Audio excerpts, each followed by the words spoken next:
날아오노라. 내가 너희를 사람 낚는 업으로 만들리라. 할렐루야. 주님께서 여러분과 함께 또한 사제의 영과 함께 루카가 전한 거룩한 복음입니다. 주님 영광 받으소서.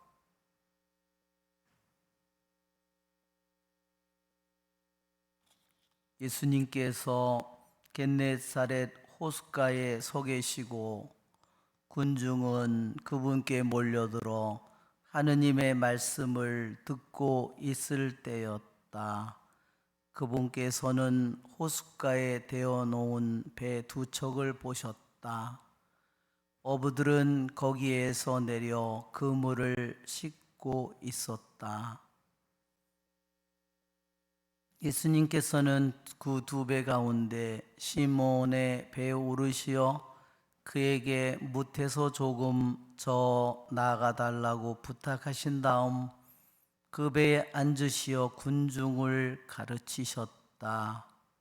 예수님께서 말씀을 마치시고 나서 시몬에게 이르셨다.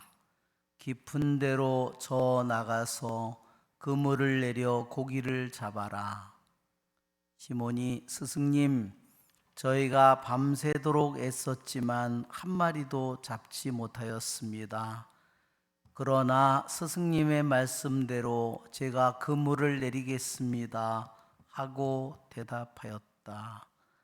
그렇게 하자 그들은 그물이 찢어질 만큼 매우 많은 물고기를 잡게 되었다. 그래서 다른 배에 있는 동료들에게 손짓하여 와서 도와달라고 하였다.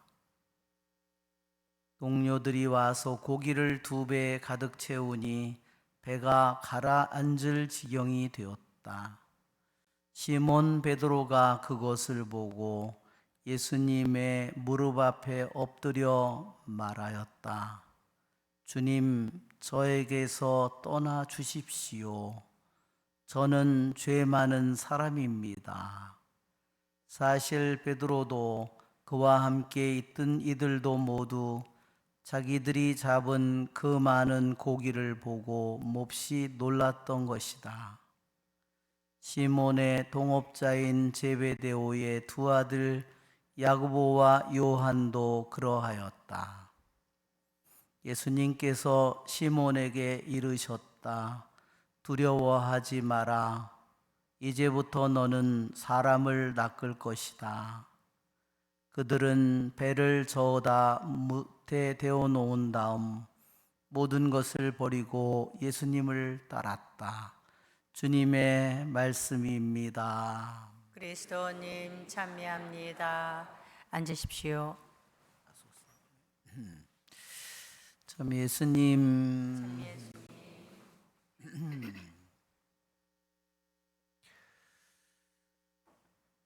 오늘 복음의 말씀은 예수님께서는 군중을 밤새도록 그들을 가르쳤고 또한 호수에서는 베드로와 또한 아마도 야고보와 요한의 배가 밤새도록 그물을 내리고 고기잡이를 한 것 같습니다. 오늘 복음은 이른 새벽에 일어난 일입니다.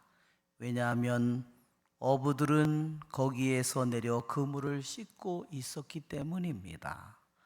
밤새도록 고기를 잡으려 했지만 잡지 못했고, 그래서 이제는 다음에 그물을 밤에 다시 그물을 칠 준비를 하기 위해서 그물을 씻고 이제 가서 잠을 자러 가야 될 시간입니다.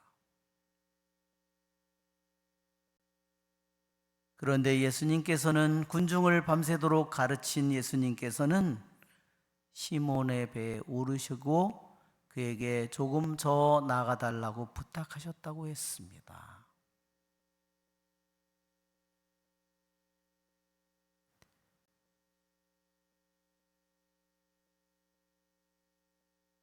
우리의 인생에도 우리들의 삶에도 주님께서 우리들의 인생의 배에 오르십니다. 그분은 우리들에게 생명을 주시고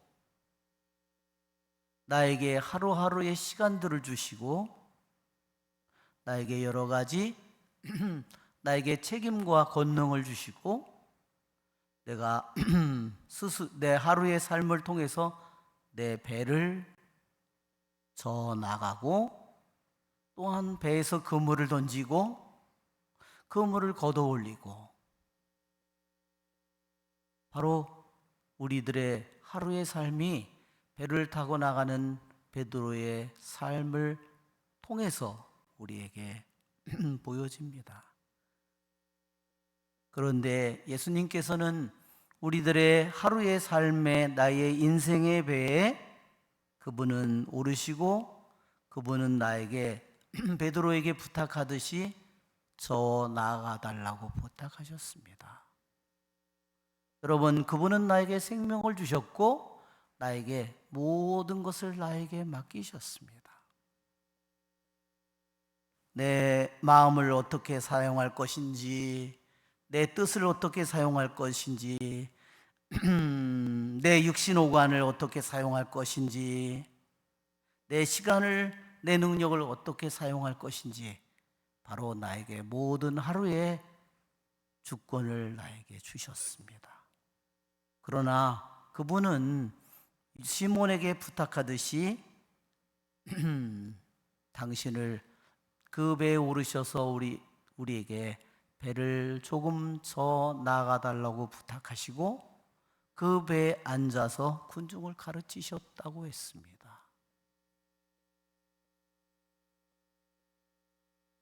주님은 우리에게 생명을 주신 주님은 우리의 주권을 존중하십니다.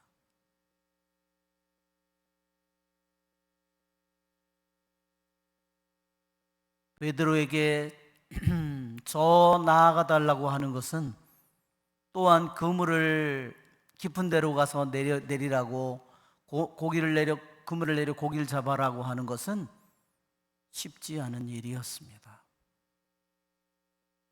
왜냐하면 그들은 밤새도록 일했고 너무나 지쳤고 이제 모든 것을 그만둘 때였고 이제는 빨리 가서 쉬어야 할 때였기 때문입니다. 또한 이 갈릴리 호수에는 깊은 데는 고기가 없답니다. 그러나 시몬은 주님께서 부탁을 하셨을 때 그 부탁을 기꺼이 받아들였고 주님의 말씀을 깊은 데로 가서 그물을 내려 고기를 잡는 것은 자신의 어부의 경험으로 너무나 미친 짓이지만 그러나 그는 자기의 모든 경험과 모든 생각을 내려놓고 주님의 말씀에 순종했습니다. 그래서 그는 말합니다. 저희가 밤새도록 애썼지만 한 마리도 잡지 못했습니다. 그러나 스승님의 말씀대로 제가 그물을 내리겠습니다.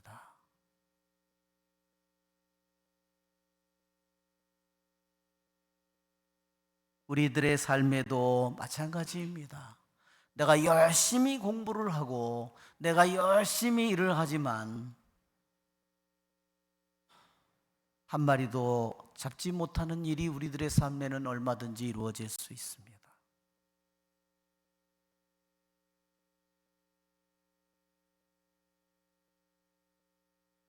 우리들이 많은 노력을 했지만 이루어지지 않는 일들은 너무나도 많습니다.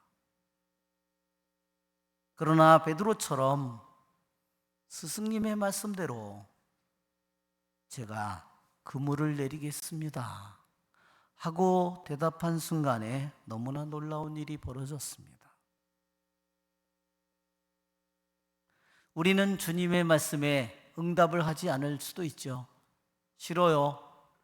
저는 쉴 겁니다. 그렇게 그분에게 응답할 수 있습니다.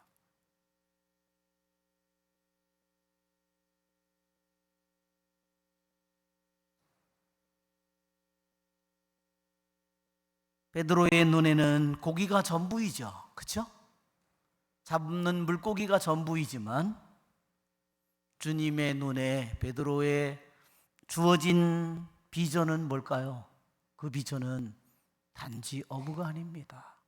단지 갈릴리 호수에 몇 대를 내려오는 어부가 아니라 그는 온 세상의 모든 영혼이라고 하는 물고기를 잡아야 될 어부였습니다.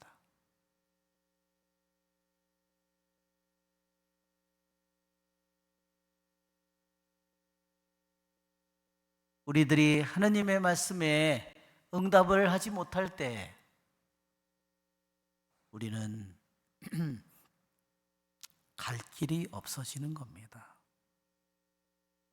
우리들의 모든 비전은 없어집니다.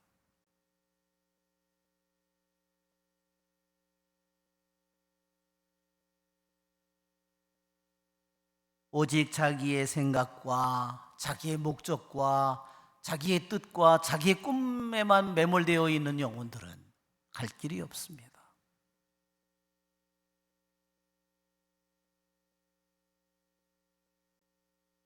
그들은 자기가 만든 세계 속에, 세상 속에 묶인 존재가 될 수밖에 없습니다.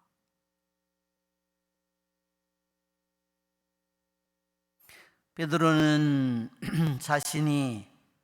자신의 생각대로가 아니라 주님의 뜻대로, 주님의 말씀대로 순종했을 때 너무너무나 놀라운 일을 체험했고, 그는 예수님 앞에 엎드렸고 예수님 앞에 무릎을 꿇었습니다.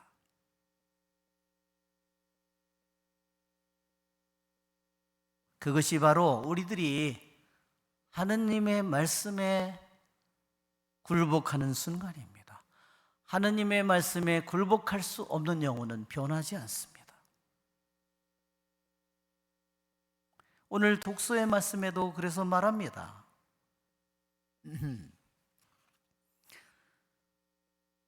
주님께 합당하게 살아감으로써 모든 면에서 그분 마음에 들고 온갖 선행으로 열매를 맺으며 하느님을 아는 지식으로 자라나기를 빕니다. 하느님의 말씀에 순종하지 못할 때 맺어야 될 온갖 선행의 열매는 하나도 맺어지지 않습니다. 모든 육신적인 열매, 세상적인 열매를 맺을 뿐이겠죠. 그러기에 베드로는 주님의 말씀에 순종했을 때 그는 자신이 결국은 하느님 앞에, 예수님 앞에 굴복하게 됐고 하느님을 체험하게 되었습니다. 우리의 좋으신 주님을 찬미합시다. 성찬 전례를 시작합니다. 봉헌성가 303